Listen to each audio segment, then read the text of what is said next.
chapter 2. Chapter 2. Ada pertanyaan nih, Mas Andi ada rekamannya untuk materi ini, soalnya aku sambil ikut, sambil konsul ke pasien banyak terlewatkan. Nah, ada Mbak, nanti kita sajikan dengan yang terbaik, sehingga nanti bisa dinikmati dengan lebih enak, gitu. Nah, ini chapter 2. Chapter 2, bacanya hiring atau hiring? Hiring sih, Ruth? Aku nggak bahasa Inggris. Oh, hiring.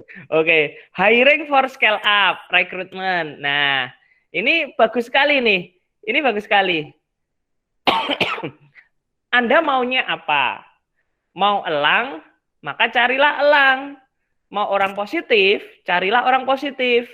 Mau tim lapar dan haus kemenangan, carilah yang lapar, yang punya api, dendam merindukan kesuksesan. Mau yang jujur, carilah orang yang jujur. Nah, ini yang hire-lah orang yang nilai hidup dan sifat dasarnya memang dari sananya sudah sesuai kultur perusahaan saya, perusahaan kita. Jangan bicara SOP dan training bila karakter dasarnya saja tidak sesuai dengan budaya kita. Nah, yang menarik ada contoh-contohnya nih. Nanti Ruth bisa bantu baca ya. Nah, ini nih. Nanti ini terdiri dari 6 langkah. Langkah pertama itu memetakan kebutuhan dan prioritasnya. Kemudian langkah kedua, membuat kriteria umum dan kriteria khusus. Kemudian langkah ketiga, mencari pesan kunci yang akan Anda sampaikan. Kemudian yang keempat, menurunkan key message menjadi materi promosi.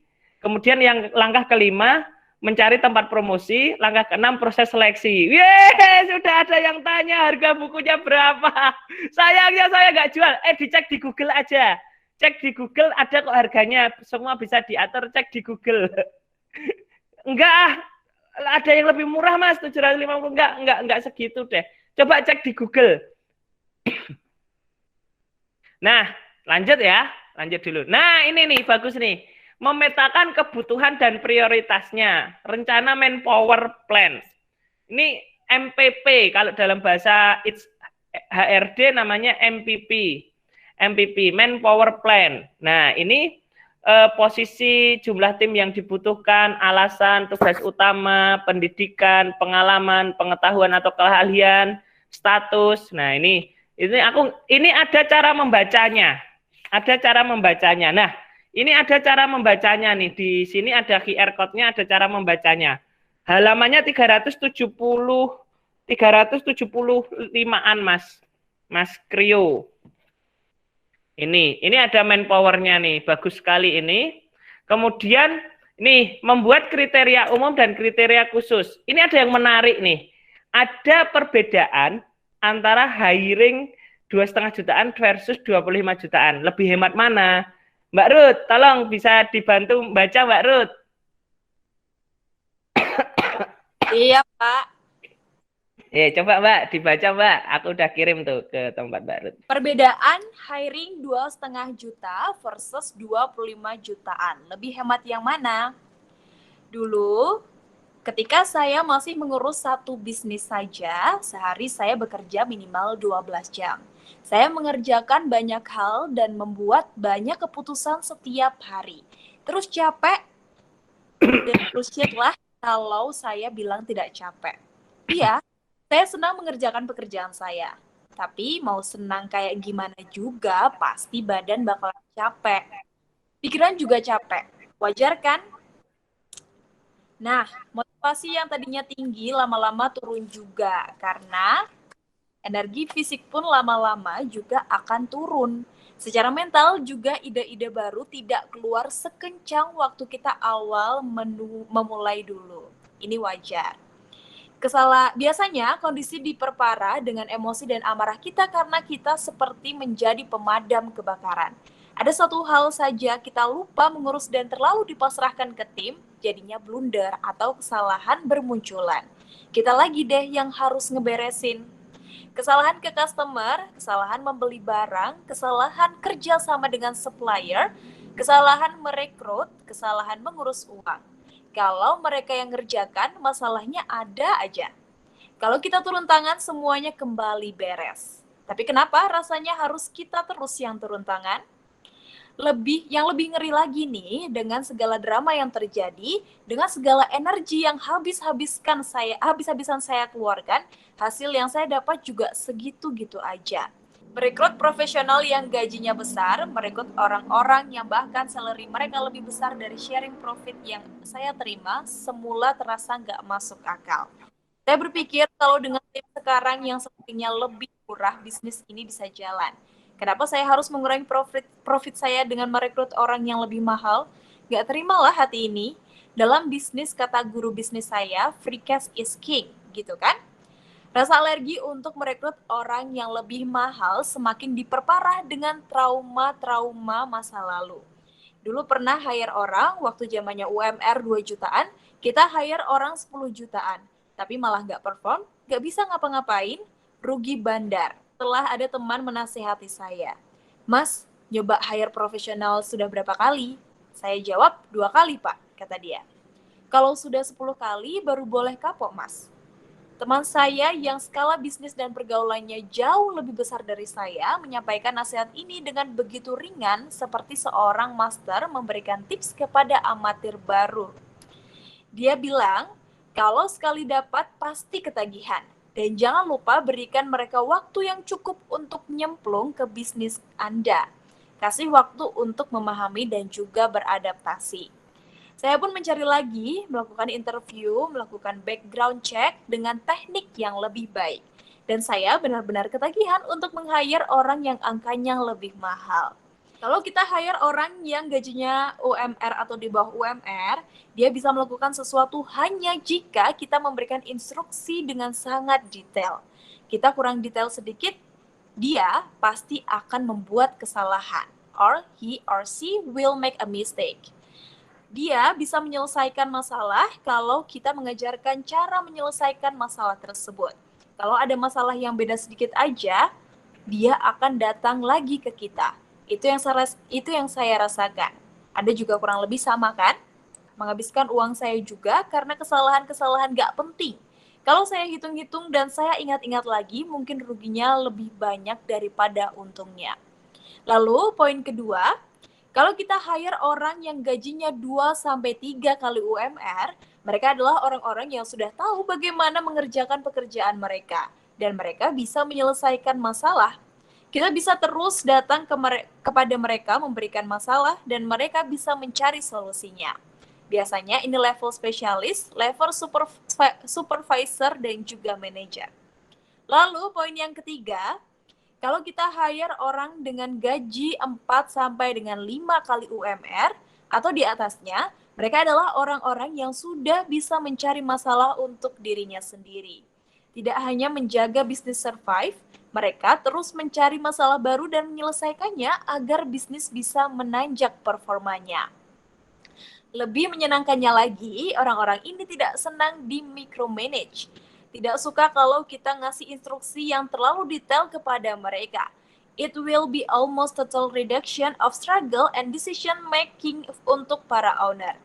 Ini biasanya level senior manager, director, or C-level. Nah, saya tidak tahu nih apakah pola ini bisa digeneralisasikan atau tidak. Pola ini juga menjadi ukuran baru untuk saya. Misal saya tidak akan menggaji orang 2 kali UMR kalau dia tidak bisa menyelesaikan permasalahan yang muncul di divisinya. Kalau dia tidak bisa memecahkan masalah how to achieve the goal, dia tidak bisa memecahkan masalah yang saya berikan, dia tidak saya permanenkan. Ketika kita memiliki semakin banyak orang yang tahu persis how to perform their job, ketika makin banyak problem solver di tim kita, dan ketika kita sudah punya orang-orang yang senang mencari ruang perbaikan untuk dirinya sendiri, untuk divisinya, dan untuk bisnis, maka perusahaan akan tumbuh dengan sendirinya. Logis sekali bukan prosesnya? Dalam kondisi sudah punya banyak problem solver, ketika kita terlalu banyak mengontrol, kita malah jadi penghambat untuk bisnis kita sendiri. Dan tidak ada best player yang senang kalau terlalu banyak diatur-atur. Sebagian owner bisnis mungkin tersinggung egonya kalau dia tidak jadi orang yang paling pintar di ruangan. Tapi kalau saya sih seneng-seneng aja. Jadi kalau sekarang saya ditanya nih, saya pilih bayar orang yang gajinya murah atau yang gajinya tinggi? Saya akan pilih yang tinggi, sepanjang dia masuk standar saya sesuai dengan pola yang saya ceritakan tadi. Kalau saya boleh ngasih rekomendasi, begitu Anda sudah punya cash flow yang stabil, secepatnya lah meng-hire profesional untuk mengisi posisi-posisi penting di perusahaan Anda. Kalau Anda pernah trauma merekrut profesional yang tidak perform, saya akan mengulangi nasihat teman saya. Kalau belum gagal 10 kali, jangan kapok dulu. Ikuti proses-proses searching, interview, dan negosiasi yang disampaikan oleh Mbak Rindi di langkah-langkah berikutnya. Saya doakan segera dapat talent-talent bagus yang bisa bikin Anda pensiun jadi pemadam kebakaran di perusahaan Anda sendiri. Anda akan merasakan apa yang saya rasakan, bahwa menggaji orang mahal ternyata jauh lebih hemat. Yeay, makasih Mbak Ruth. Nah, ini Pak. menarik sekali teman-teman. Titik poinnya adalah satu, ketika kita rekrut orang yang lebih pintar dari kita, itu saya pernah dan saya ketawa sekali. Saya ditegur guru saya, Mas Andi, Anda itu rekrut orang profesional, tapi kenapa Anda itu malah bersaing pintar dengan orang profesional itu? Biarlah mereka menunjukkan kepintarannya gitu. itu yang pertama. Jadi itu yang pertama, saya pernah rekrut tapi saya ditegur gitu. Mas Andi, kamu bersaing pintar dengan orang profesional itu apa-apaan gitu. Biarlah mereka yang menunjukkan kepintarannya. Saya dalam banget, itu tajam banget. Nah itu yang harus teman-teman pahami ketika rekrut orang profesional. Terus kemudian yang kedua, kapan Anda mulai rekrut orang profesional? Kalau net profit Anda sudah gemuk, udah punya uang, cash flow-nya stabil, maka udah waktunya gitu. Oke. Sekarang, tim mana yang perlu Anda rekrut? Ini ada kita bahas di buku saya terbaru 31, apa Mbak Ruth judulnya, aku lupa. 31 kegagalan business owner go to corporate, Pak. Ya, going to corporate. Nah, 31 kegagalan business owner untuk going to corporate. Nah, ini intinya adalah membahas tentang bagaimana owner itu gagal untuk memiliki banyak bisnis, sehingga teman-teman kan sekarang pemahamannya mungkin bisa jadi sama seperti saya beberapa tahun yang lalu, adalah pemahamannya adalah bisnis itu hanya bisa apotek aja gitu. Nah, itu yang teman-teman harus pahami, bahwa enggak, ternyata ada business skill, ada technical skill. Nah, teman-teman harus paham tentang itu. Nah, kemudian kapan kita hire orang profesional adalah ketika cash kita udah gemuk gitu. Udah gemuk, net profit kita, udah cash flow-nya. Nah, tak tunjukin deh. Kalau apotek teman-teman itu udah net profit-nya lebih dari 20 juta gitu. Net profit-nya lebih 20 juta atau 30 juta, hire satu orang yang pinter, lulusan outlet besar seperti itu, untuk Anda jadiin manajer unit.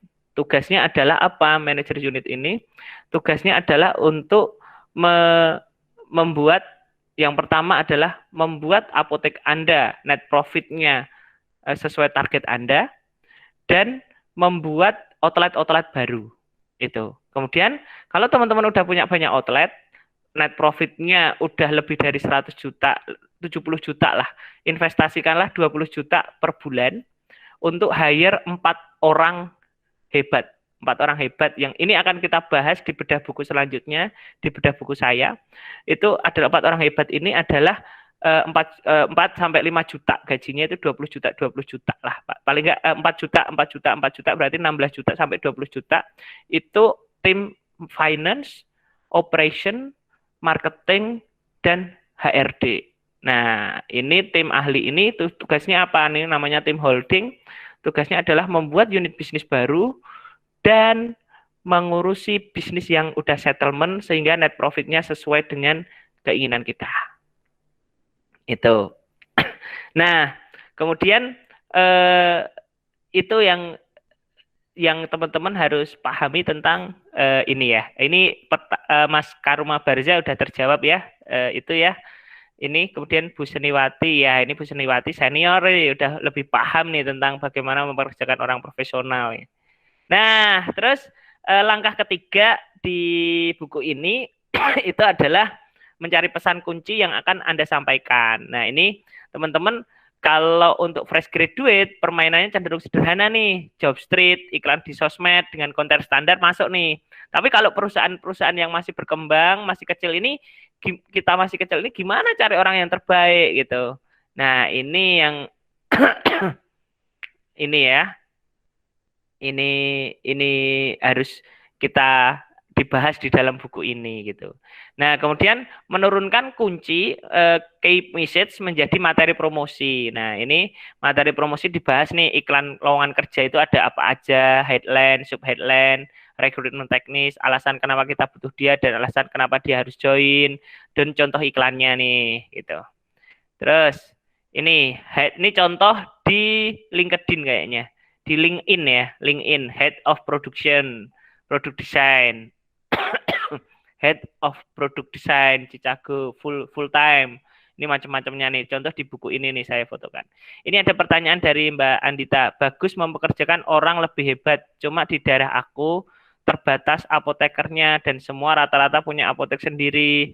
Kira-kira kalau kita cari di luar Sulawesi, kira-kira bisa dan bagaimana pembagian gajinya? Udah dicoba belum di Job Street? Coba deh dicoba di Job Street, Anda cari orang yang profesional di Job Street. Siapa tahu di tempat daerah Anda itu ini. Karena seluruh Indonesia dan lokasi domisilinya cari aja yang domisilinya mau tinggal di tempat Anda. Itu dia mau apply itu. Itu Mbak Andita. Coba di Job Street yang berbayar ya. Yang berbayar. Langganannya 1,6 atau 1,8 juta bisa iklan 3. Coba Mbak Andita itu hubungi saya sales Job Street itu. Saya sales Job Street ini. Coba mesti banyak. Nah, terus langkah kelima nih, mencari tempat promosi. Nah, ini bagus juga nih. Kalau cari paus jangan di empang gitu. Kalau cari lele jangan di laut. Nah, ini juga teman-teman cari tempat promosinya itu dibahas juga, disebutin dalam buku ini gitu. Bagaimana sebentar tak lihatin ya. Ini di halaman 91. Nah, ini. Jadi kalau fresh graduate ternyata ada yang ini fresh graduate itu kolamnya itu pasti berbeda dengan orang yang berpengalaman nih. Nah, tapi ternyata kalau Job Street dan JobsDB itu bisa digunakan kedua-duanya. Tapi di luar website tadi kolam rekrutmennya beda. Kalau Instagram pasti kebanyakan fresh graduate. Nah, yang menarik dia membahas ternyata yang paling banyak itu di LinkedIn. LinkedIn atau gimana sih Ruth bacanya Ruth? LinkedIn ya? LinkedIn, Pak. LinkedIn ya? Ini aku bacanya LinkedIn ya. Nah, LinkedIn ini itu para profesional itu ternyata saat ini paling banyak ada di kolam LinkedIn. Nah, jadi kita harus mulai set LinkedIn-nya kita itu bagus. Kemudian kita approve orang-orang profesional yang sebidang dengan pekerjaan dengan kita. Itu ini di tempat saya juga belum tak lakuin. Serius, di tempat saya belum tak lakuin. Saya makainya untuk orang profesional Job Street. Itu. Nah, ini dibahas, bagus banget ini dibahas di buku ini, bahwa tanda-tanda orang yang bisa diajak join atau orang yang udah nyaman banget sama perusahaan dan kayaknya nggak bisa join diajak. Nih, ini tanda-tandanya. Ini dia cerita nih. Langkah pertama, langkah PDKT di LinkedIn sampai bisa kopdar dan akhirnya join. Pertama itu kita butuhnya apa, rekrutmen sampai kerjaannya, orang yang kita cari mau ngapain. Nah, itu kita cari tuh di LinkedIn, itu kita follow terus. Kayaknya di LinkedIn ada follow-follownya ya Mbak Ruth ya? Nggih, Pak, ada, Pak. Ada ya? Juga. Oh. Nah, Kalau saya nemu Mbak Ruth ini di Tribun, di Tribun, di Job Street ya, di Job Street ya Mbak Ruth ya, Job Street. Nah dia alumni Tribun, ini alumni Tribun, hostnya Tribun itu. Kenapa Mbak Ruth? Kenapa bisa ngelamar di kita Mbak Ruth? Karena memang tertarik dengan deskripsinya ya Pak ya, deskripsi yang ada di Job Street-nya itu. Apa aja deskripsi pekerjaannya juga lengkap. Jadi memang itu yang membuat kita jadi oh berarti ini aku banget nih, aku bisa nih kayak gitu. Iya, makasih Mbak Ruth. Nah, kemudian di LinkedIn ini juga bisa filter nih, mulai dari posisi dan lokasi. Kita yakinkan domisilinya. Jadi domisilinya mana gitu. Kalau background pendidikan kalau domisilinya Jakarta, kalau Jogja, misalnya Jogja nih, ya cari orang yang domisilinya Jogja, atau background pendidikan walaupun dia di Jakarta tapi pernah sekolah di Jogja nih, bisa ditawari tuh. Nah kemudian di chat, kita chat dia menawarkan sesuatu yang kita butuhkan itu, tapi tidak memaksa. Intinya kita tertarik dengan dia, bisa bilang kalau kita punya opportunity buat dia kerja di perusahaan kita. Kita bilangnya tertarik dulu ya, gitu, tertarik gitu ya. Nah, tanda dia tertarik dengan perusahaan kita, dia akan reply email kita dengan share nomor teleponnya terlebih dahulu. Tanda-tanda kalau dia tidak tertarik di join di perusahaan kita, dia tidak membalas, bahkan tidak membaca chat kita sama sekali. Dia membalas dengan bilang bahwa dia belum tertarik. Nah, ini tanda-tandanya. Ini bagus banget. Sepertinya kita harus ada nih, kita buat rame-rame di LinkedIn. Di buku ini juga dibahas cara detail membuat LinkedIn, cara detail cara detail ngisi-ngisi di LinkedIn-nya itu bagaimana, itu dibahas detail di buku ini gitu. Terus, nah ini proses seleksi nih. Kita melihat yang tidak terlihat, jangan pakai pertanyaan yang mudah diprediksi jawabannya. Nah ini bagus banget, Mbak Ruth siap-siap baca ya. Nah ini berikut pertanyaan yang biasa kami pakai menguji karakter seorang. Ayo Mbak Ruth, nih Mbak Ruth, ini, ayo Mbak Ruth, dibaca Mbak Ruth. Oke. Pertanyaan, ceritakan tentang diri Anda. Tapi tolong ceritakan sesuatu yang belum pernah Anda tulis di CV. Karena saya sudah baca CV Anda. Tentang apa saja boleh, sama kerjaan juga boleh. Reaksi yang pertama, menceritakan tentang kelebihan dirinya dalam hal lain. Dan juga menceritakan tentang kejadian menyenangkan yang baru saja terjadi. Ini adalah contoh orang yang cenderung percaya diri dan juga positif.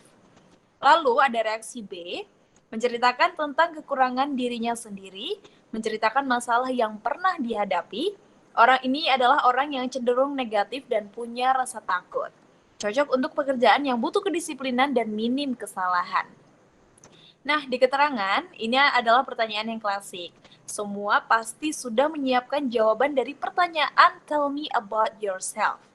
Tapi ketika diminta cerita tentang dirinya yang nggak ada di CV, nggak ada hubungannya sama sekali sama pekerjaan, dia akan membuka yang paling atas dan di pikiran dia. Dan itu biasanya sesuai apa adanya dan nggak sempet buat ngarang. Ya, ini bagus nih. Ada dua pertanyaan selanjutnya nih, bagus nih. Ini juga, tolong Mbak Ruth. Nah ini. Pertanyaannya adalah, apa saja persiapan Anda untuk interview hari ini? Reaksi yang pertama, reaksi A, kalau jawabannya hal-hal standar yang tidak terlalu detail, dia adalah orang yang percaya diri tapi kurang persiapan. Kalau reaksi yang B, kalau jawabannya detail, mengantisipasi banyak hal, berarti dia orang yang antisipatif. Dan di sini ada kecenderungan paranoid tapi menyikapi dengan tindakan yang positif. Dalam keterangannya adalah, dari pertanyaan ini kita jadi tahu nih, dia sudah mempersiapkan apa aja. Jangan tanyakan lagi sesuatu yang dia sudah siapkan jawabannya. Tanyakan tentang hal lain di luar yang sudah dia siapkan. Ya, oke. Selanjutnya Mbak Ruth, ini ada selanjutnya bagus nih. Nih, ayo Mbak. Kalau seandainya Mas atau Mbak dibagikan sebuah benda, apa satu benda yang menurut Anda mewakili kepribadian Anda? Nah, setelah dia jawab, tanyakan kenapa benda itu mewakili kepribadiannya dia dan bahan dari si benda itu. Reaksi yang pertama, reaksi si A, Melihat ke atas dan ke kiri, ke atas kiri sisi dia. Kemudian memilih benda yang random tidak ada di ruangan. Mukanya bingung lalu mencari benda yang ada di atas meja atau di dalam ruangan. Kalau ini terjadi, minta dia mencari benda lain. Kalau selain itu, apa Mbak benda lain yang mewakili kepribadian Mbak? Tipe orang yang tidak kreatif dan agak males mikir. Cocok jadi eksekutor yang fokus mengikuti prosedur aja. Nah, dalam keterangan, ketika menggunakan trik ini, orang cenderung untuk menceritakan karakter aslinya. Dia merasa cerita tentang jam tangan, tapi secara tidak sadar sebenarnya dia sedang cerita tentang dirinya sendiri.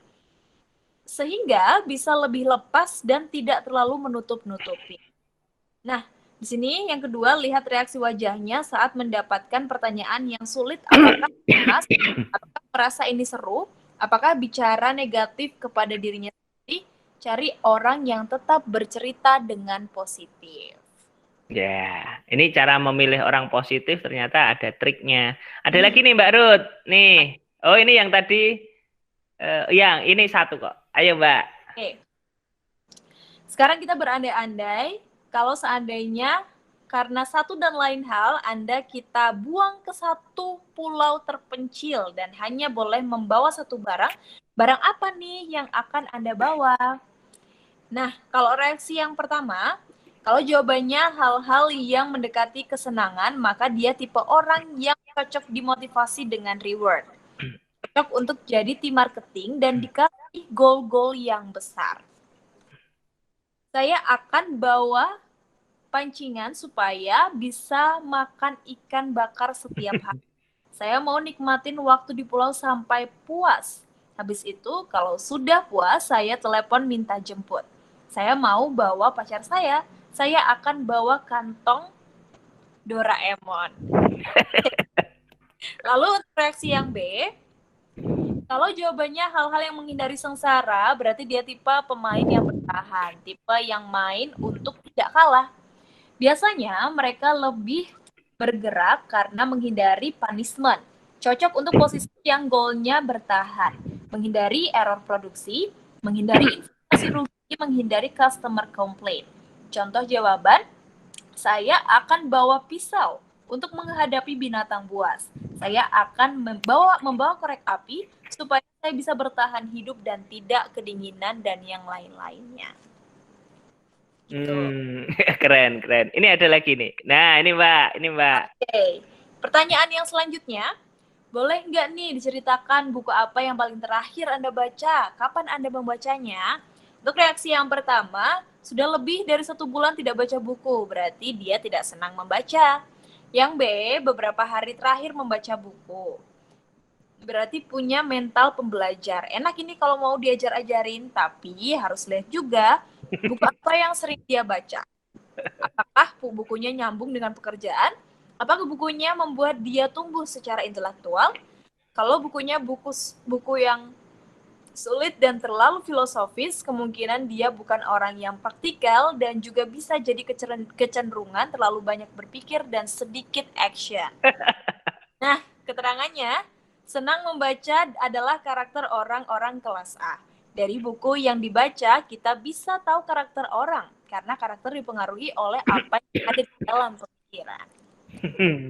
Artikel online. Nih Mbak, ada nih Mbak, lagi Mbak.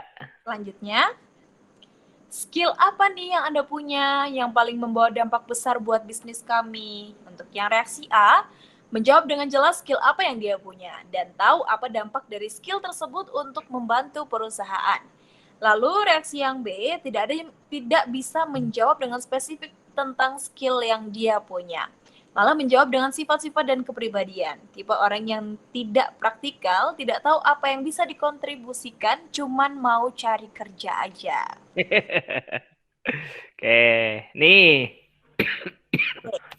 Kalau kita andaikan tim di kantor sebagai tim sepak bola, di posisi apa Anda nyaman untuk bermain? Kalau dia bingung, kasih panggilan seperti kiper, pemain tahan,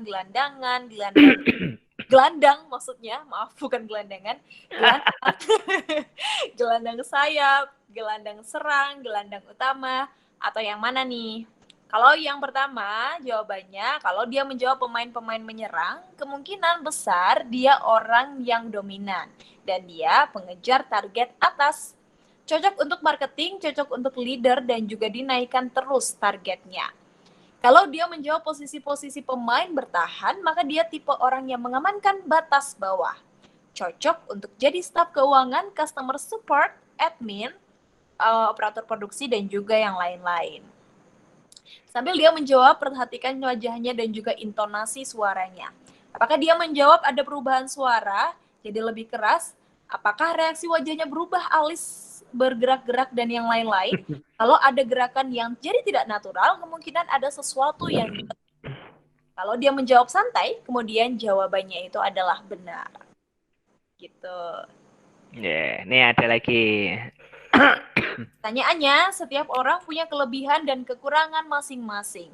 Apa satu hal saja ya, yang Anda lebih unggul dari semua yang ada di luar sana? Reaksi yang pertama menjawab dengan pasti tentang satu hal atau sifat atau skill.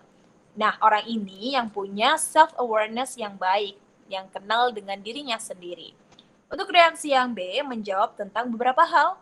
Orang yang masih agak bingung apa sebenarnya kekuatan dirinya sendiri. Nah, di keterangan, dengan begini nih, kita memotong segala omong kosong tentang pendidikan, pengalaman, dan juga lain-lain. Kita langsung tahu apa hal yang paling bisa kita harapkan dari orang ini, dan apa hal yang bisa benar-benar dia pertanggungjawabkan. Nah, ada lagi, Mbak.